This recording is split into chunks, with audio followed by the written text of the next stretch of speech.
How do organisms reproduce? Session 3.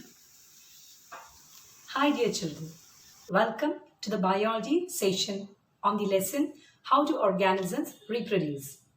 In the last modules we had learned that reproduction is the biological process by which organisms give rise to young ones of their own kind or of the same species. So reproduction helps to increase the population of a species. That means it helps in the continuity of species. And if suppose an organism does not reproduce, the population of the particular species will decrease and decline, and finally it will become extinct. So that's the importance of reproduction, which we have already studied. In this module, we are going to study about the types of reproduction. There are two types of reproduction, namely the asexual reproduction and the sexual reproduction. Now let us learn first about the asexual reproduction. The asexual reproduction is a type of reproduction in which only a single parent is involved. Is it clear? So the type of reproduction in which only a single parent is involved is called as the asexual reproduction. There is no fusion of gametes, there is no fertilization. And as a result, the offsprings produced from the single parent, they are genetically similar to their parents. What do you mean by genetically similar? That means they have the same characters of the parents from which they have developed.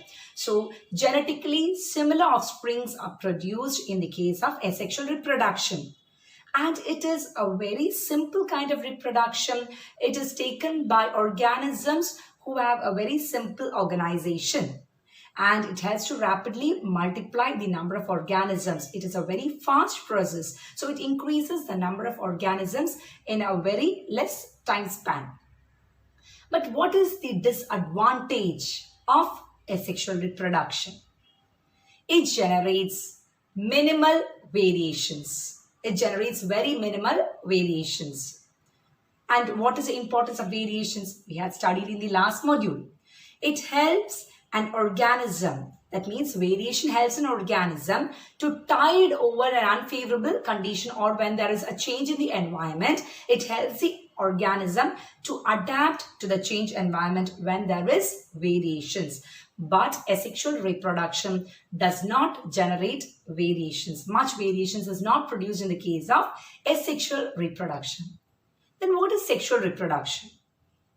The type of reproduction in which two parents are involved is called as sexual reproduction. Asexual reproduction, only one parent is involved, and sexual reproduction, there is two parents. There are two parents involved in the case of sexual reproduction. And the parents produce sex cells, or they're called as gametes. And the offspring is formed by the fusion of the gametes. Is it clear? And as there is fusion of gametes, there is combination of two different genetic material, and new genetic combinations are produced. And will the offsprings be same as that of parents as there is new genetic combination or new gene combinations? No. We are entirely different from our parents, aren't we? Okay, so all those organisms who are reproducing by sexual reproduction, the offsprings are genetically dissimilar from their parents. And it is a very complex process. It's not like asexual reproduction. It is a complex process. But what is advantages? Why do organisms resort to asexual reproduction if it is so complex? It is because it generates large amount of variations. And variations, it helps in evolution. It helps an organism to adapt to a changed environment. And that's the importance of sexual reproduction. Now let us learn about asexual reproduction. What is asexual reproduction? It is a type of reproduction in which only a single parent is involved, and there is no fusion of gametes, and the offsprings produced are exactly similar to their parents.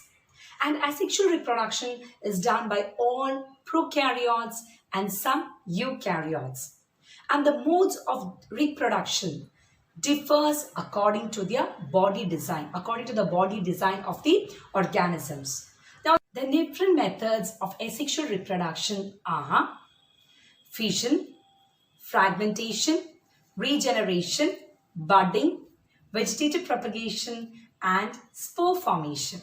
So, dear children, in this module, we learned about the two types of reproduction, namely sexual reproduction and asexual reproduction. Thank you.